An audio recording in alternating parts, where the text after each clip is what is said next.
व्यवहार में रातों की नींद उड़ रही है। हिसाब में दो लड़के हैं ये भाई भतीजे कुटुंब कबीला इतना बड़ा परिवार है। वे देखें रोज कचहरी भैया आपस की तकरार। यहाँ ना है कहीं भी जो दानी की दिशा गलत है और सफाई की दिशा।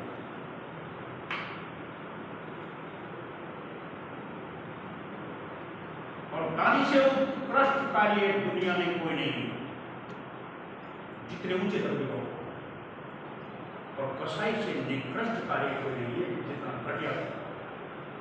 क्योंकि संसार में सबसे बड़ा गुनाह क्या है? किसी की आत्मा को तोड़। और वो दानी दान कर रहा है, इसलिए कर रहा है कि भाई उनके तो भोजन नंगे को चीर ताकि इनको सुख मिले।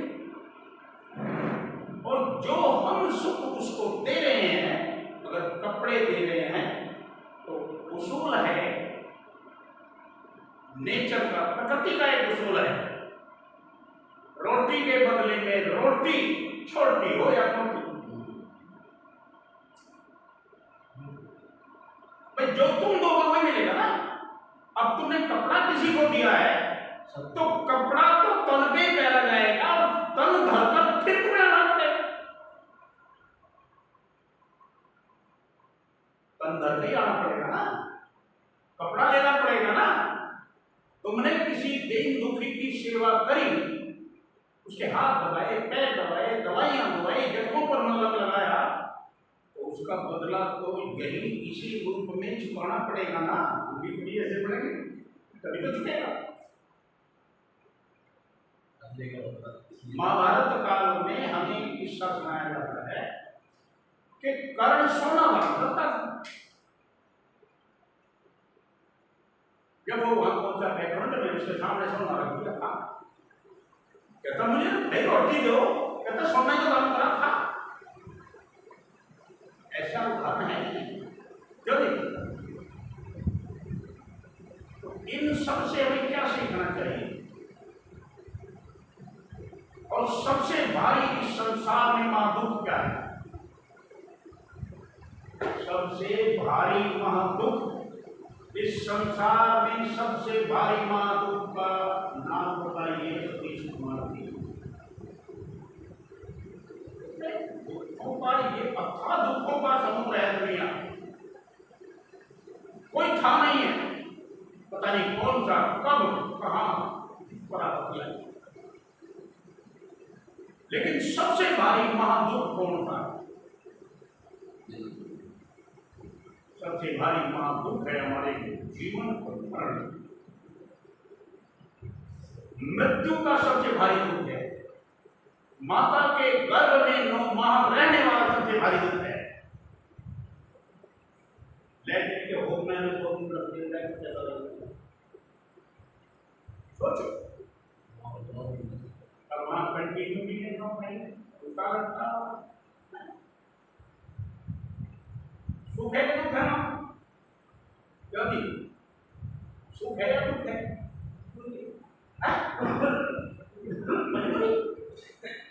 किसकी? सुनो, किसकी? किसकी मजबूरी? तो आपको बंदी है। किसकी मजबूरी है ये? इस मनुष्य, जो मनुष्य हम कह रहे हैं, ये जो हम मनुष्य कह रहे हैं, ये किन किन चीजों से बना है? किन किन चीजों से बना है? दोस्त, 5 तत्वों से बना नहीं है ये। मात्र 5 तत्वों से नहीं बना है, कुछ और भी है। वो क्या चीज है? 5 तत्वों का तो मसाला है ये। जैसे कुम्हार ने बर्तन बनाना है तो मिट्टी और पानी मिलाएगा, मिट्टी उसका कार बनाएगा। मेन जीवात्मा है। अरे भाई किन चीजों से बना है ये? 3 चीजों से मिलकर बना है मनुष्य। पहले नंबर पे 5 तत्वों का मेटीरियल, दूसरे नंबर पर आत्मा और तीसरे नंबर पर मन। अब मेटीरियल के विषय में, इस मेटीरियल में किसने बांधा है?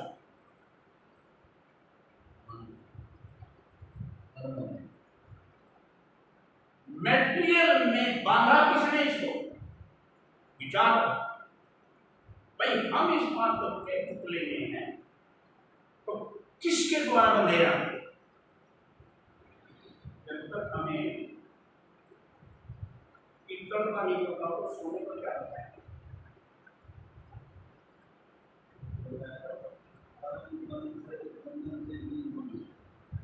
कर्म बंधन से। कर्म कैसे बना? जरिया क्या है? कर्म बना कैसे? अरे जब बढ़ने का हमें पता होगा, छुटकारे का उपाय तो क्यों भूलेंगे? क्यों नहीं बात? अब हम कह रहे कर्म बंधन, कर्म बंधन। कर्म बताइए, कर्म बना कैसे?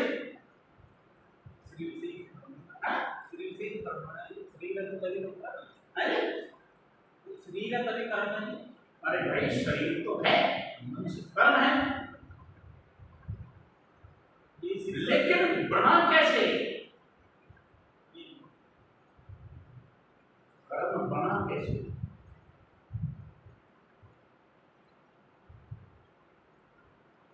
जैसे मैं कह रहा हूं, मानव कब कहलाएगा? 5 तत्वों के मसालों से बना ये शरीर होगा।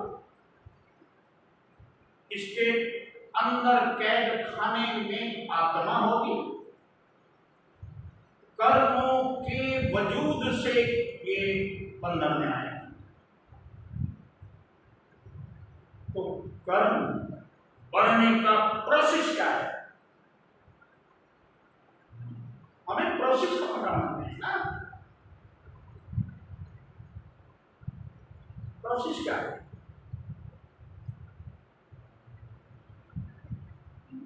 प्रोसेस ये है, हमारी ये शरीर को महापुरुषों ने दशरथ, इस शरीर को दशरथ कहा, यानी कि इसमें 10 ये रथ है और इस रथ में 10 घोड़े जुटे हैं। 5 कर्मेंद्रिय और 5 ज्ञानेंद्रिय। ज्ञानेंद्रिय हटा दीजिए, कर्म बनेगा ही नहीं।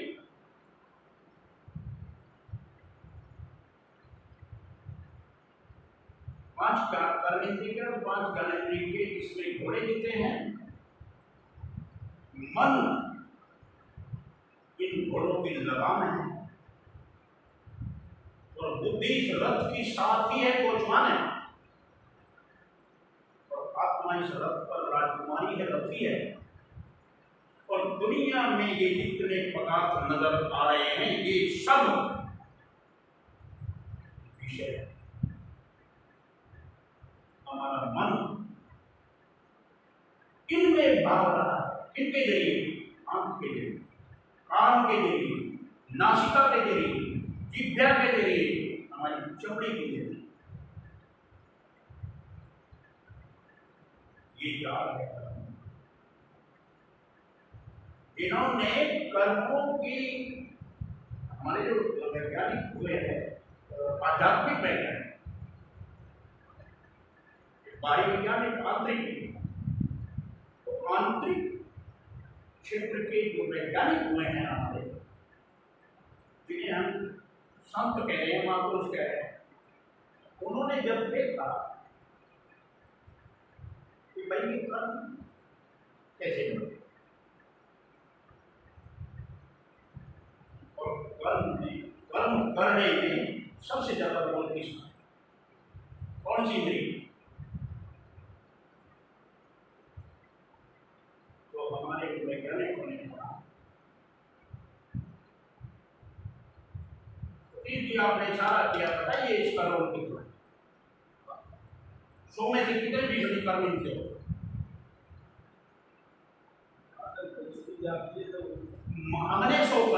हमने करे तो 100 में से कितने परसेंट इस बात को? 70%। आप क्यों बोल रहे हो? आपका नंबर आएगा, आप बोल लेना। एक बात कैसे हो जाएगी? एक बात कैसे हो जाएगी? स्कूल में जब बच्चे बैठते हैं उन्हीं बच्चों में से मॉनिटर बनाया जा, और जो बच्चा वहां चतुराई दिखावे उसे मास्टर ने गलत काम करने तो चुपचाप बैठने का होगा। अरे भाई, जो कमजोर है उससे पूछा जा रहा है मास्टर की नजरों में, जो उसकी नजरों में मॉनिटर हो गया उसकी तो बात ही नहीं करता। ये तो देख रहे हो ना?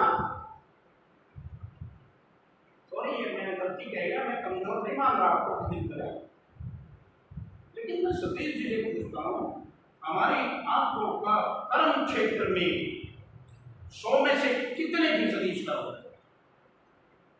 जब तक हमें एक एक चीज का कैलकुलेशन नहीं करेंगे क्या भाग निकलेंगे?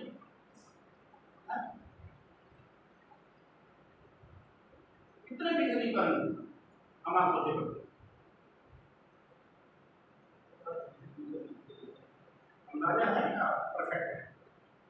परफेक्ट ये सबसे ज्यादा परफेक्ट ये है कि 83% का हम आपको 14% का हमारे काम और ध्यान दे रही है, और 3% बाकी होगी। किसी भी कर्म को करने से पहले सबसे पहले नेतृत्व। इस संसार में जब हम आए, जब हम पैदा हुए, सबसे पहले हमारी आंखें खुली। सबसे पहले हमारी आंखें खुली, आंखों ने अवलोकन शुरू किया, देखना शुरू कर दिया, कभी दूसरा कभी बोल रहा, कभी दूसरा कभी बोल रहा। थोड़े थोड़े समय बाद जब हमें रंग बिरंगे नजारे दिखाई देने लगे, कोई पापा, कोई ताऊ, कोई चाचा, कोई भाई हमें चुटकी बजा बजा के बुला रहा है, तो हम उन देखने लगे, गौर करने लगे। थोड़े दिन बाद हमारे कान खुले, उनकी आवाज आने लगी। थोड़े दिन बाद, तुरंत नहीं, फिर कुछ समय के बाद जुबान खुली। उसके भाई कह रहा है एक के बाद एक, क्या ये प्रोसेस नहीं है? पहले आंखें, फिर कान, फिर जुबान। आंख ने जो देखा, कान ने जो सुना, जुबान ने जवाब दे दी। पूरी जिंदगी हमें इसी क्षेत्र में, इसी मुकाम पर हो रही है, हम चाहे भले गुरु के हों।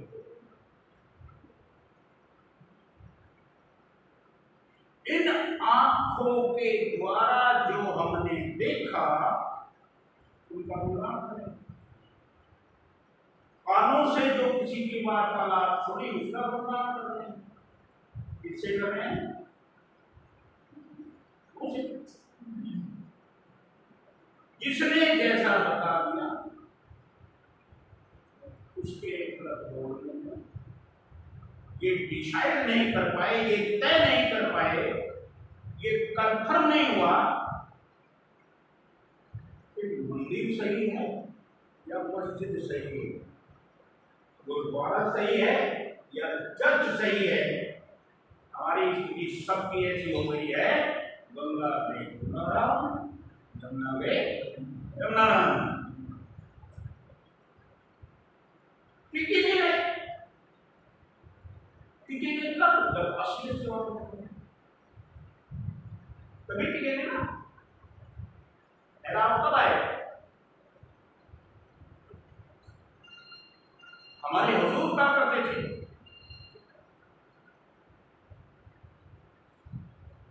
जहां असलियत के फूल खिले होंगे, बुलबुल नहीं कह जाएगी। नकली फूलों पर कभी बुलबुल नहीं कह जाएगी। दीवार पर तुम कितने सुंदर बोल रहे हो, कभी बुलबुल आएगी? है तो बोली।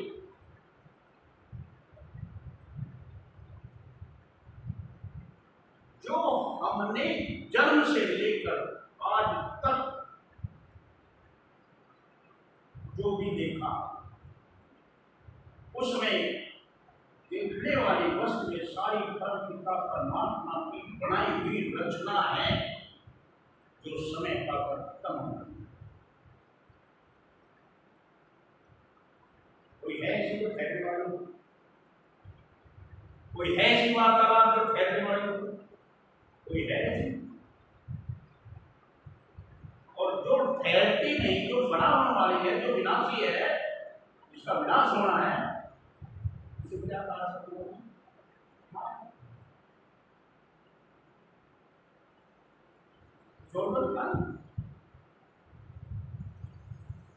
हम स्मरण भी करते हैं तो माया। गुरु ने जो हमें नाम दिया, जो भी उन्होंने नाम दिया अपनी मोहिमा को, वो सब भावना अक्षरों का ये है, माया का ये है। ये कुछ है कोई ऐसा अक्षर है जो बिन बोले बोला जा रहा हो?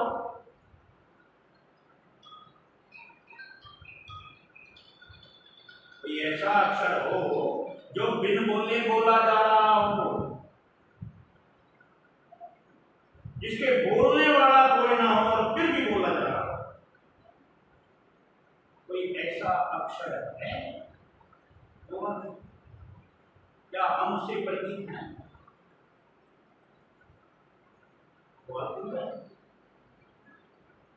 जिन धर्म पुस्तकों से, जिन किताबों से, जिन गुरुओं से, जिन मिट्टी के पुतलों से हम वाकिफ है, सारा जहां वाकिफ है, हमको इस पर गर्व नहीं। फिर हमारी विशेषता क्या है? हमको मुक्ति क्यों कह रहा है? भाई कोई उससे ज्यादा बड़ी चीज हमें मिली होगी तभी तो गुरुमुखी है। अगर नहीं मिली तो हम काहे के गुरुमुखी?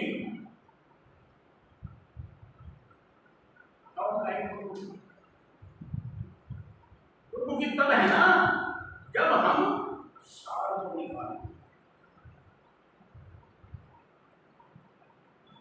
दूध में मक्खन है कि नहीं? दूध में मक्खन है। दूध से कभी कोई माई का लाल पूरिया कर सकता है क्या? क्या पूरिया तड़ी जाएगी दूध से? कर सकता है कोई?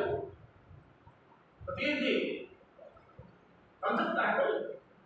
लेकिन दूध में से ही साफ मक्खन निकलता है जब पूरिया तड़ी जाती। जितनी ताकत दूध में है उसकी 10 गुनी ताकत उसमें। मक्खन निकालने का एक प्रोसेस है। जिसने कभी मक्खन नहीं निकाला हो उसे दूध दे दो, तो अगर वो मक्खन निकाल दो तो लाल निकल जाएगा।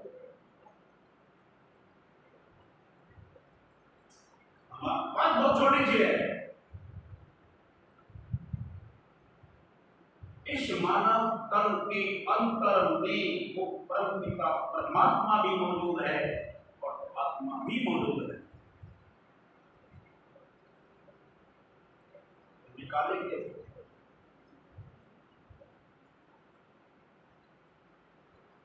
किस प्रोसेस से हम उसे बाहर निकालते हैं? किस प्रोसेस से हम अपनी मृत्यु आने से पहले मर करके उस स्थान पर पहुंच जाए जहां दोबारा जन्म न लेना पड़े? जीते जी मरकर हम उस स्थान का चुनाव कर ले जहां से अगर हमने जीते जी स्थान का चुनाव नहीं करा, हम नहीं पहुंचे, तो माफ करना तुम्हारे हाथ बाजी नहीं है मरने के बाद। इस संदेश में मत रहो, इस घर में मत रहो कि गुरु आएगा हमें ले जाएगा। ऐसे ले जाएगा जब तुम्हें जो गुरु ने सिखाना था वो जीते जी सिखाना था। जीते जी तुमने करा नहीं। मरने के बाद कहां जाओगे? जहां हमारी अधूरी इच्छाएं। और दुनिया में ऐसा कोई मायका लाभ नहीं किसी बिरले मानव को छोड़ करके जिसकी इस दुनिया में सारी इच्छाएं पूरी होगी।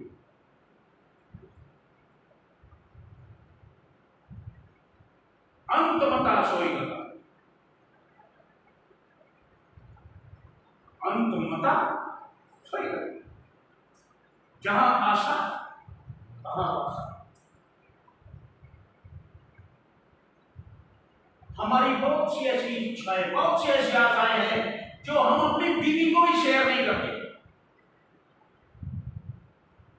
ऐसी चिंताएं, ऐसी आशाएं, उनमें हम बसे हुए हैं, टिके हुए हैं।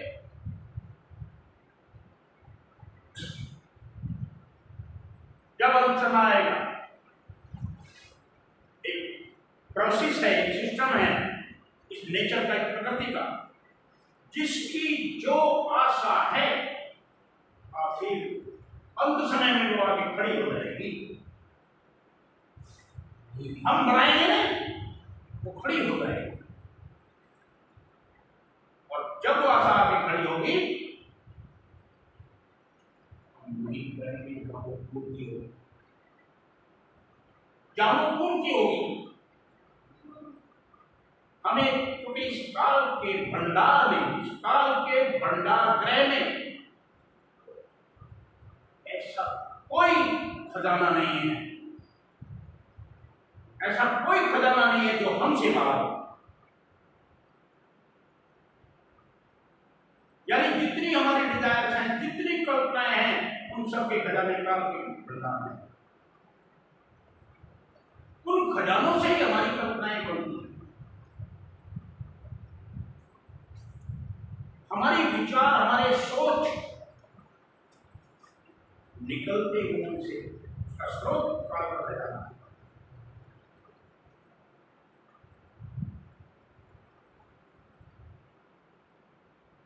थोड़े समय पहले, अभी थोड़े समय पहले, चंद टाइम पहले हमारे सामने, आज से 50 साल पहले,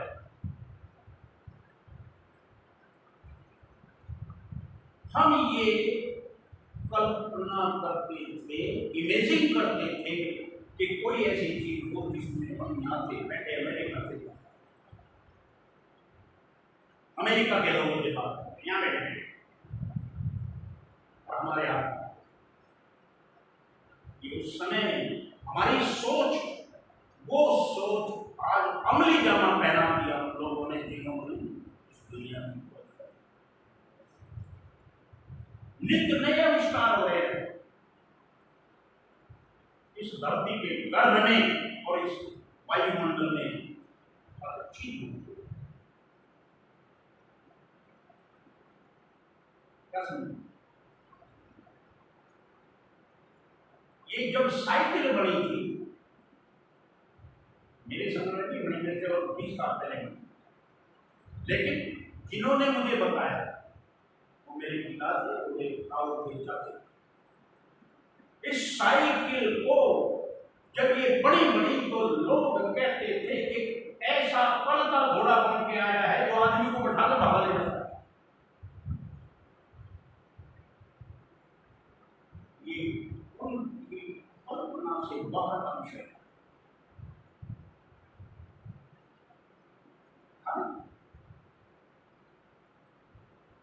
राजस्थान में हमारे बहनों आदमी में थे, राजस्थान का एक बंदा आदमी में उनका सहयोगी था, तो वो बता रहा था कि भाई अंग्रेज एक बार हमारे गांव में आ गए, वो अपनी गाड़ी लिए कार लिया, कार लिया है, तो गांव में पहली बार गांव के लोग इकट्ठे हो गए सारे देखने के लिए गाड़ी कार देते हैं। थोड़ी देर बाद गांव का सरपंच घास का टोकरा लेके आया, टोकरे में घास लेके आया, भर के कहना पीछे हटो, चल के आइए सब घास खा रहे।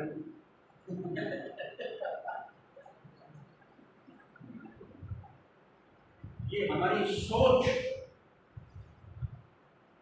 आज हमारे घर में खड़ी,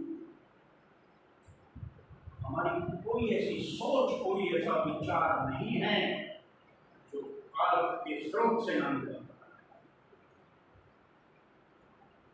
अंत समय में अगर आपको जानना है तो गरुड़ पुराण पढ़िए, समझ आ जाएगा। महापुरुषों की वाणी पढ़िए, समझ आ जाएगा। अंत समय जो पैसा सुमरे, धन धन धन, जीवन में देखा नहीं, अंत में मर गया। कहते हैं कि सांप बना के बैठा देगा। धनी चाहिए ना, ले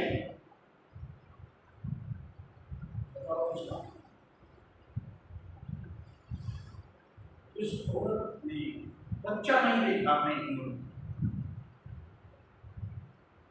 और फल उसका ध्यान अपने मातृत्व पर जाता है, बच्चे पर जाता है, और उस बच्चे के लिए कुछ भी कर सकती है, कुछ भी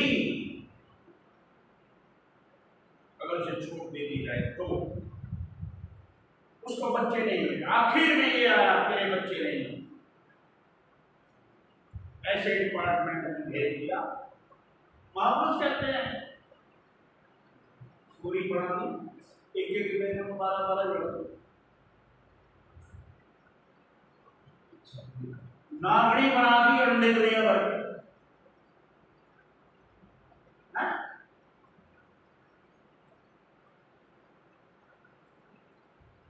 अंत समय में जो जिसकी इच्छा होगी वही वासा होगा। गुरु ने हमें क्या सिखाया? दुनिया में लोगों ने हमें धन को, पदार्थ को प्राप्त करने का जरिया दिया, बीवी को प्राप्त करने का जरिया दिया, अपनी डिजायर्स पूरी करने का जरिया। दुनिया के लोग एक से एक महारथी पढ़ा, एक से एक चतुर पड़े हैं, जो चुटकियों में हजारों लोगों का बैंक अकाउंट अपने नाम पर, ऐसे नहीं पड़े। हमारे लिए वो करप्शन है, गुनाह है, लेकिन उनके लिए तो नहीं ना, ऐसे नहीं पड़े हैं। अगर हमें कोई ऐसा नहीं मिला, हमें कोई ऐसा व्यक्ति नहीं मिला जो इन सब पैसे से, बीवी से, जो हमारी 5 ज्ञानेंद्रियां हैं, इन सबसे ऊपर का सुख हमें पड़ा।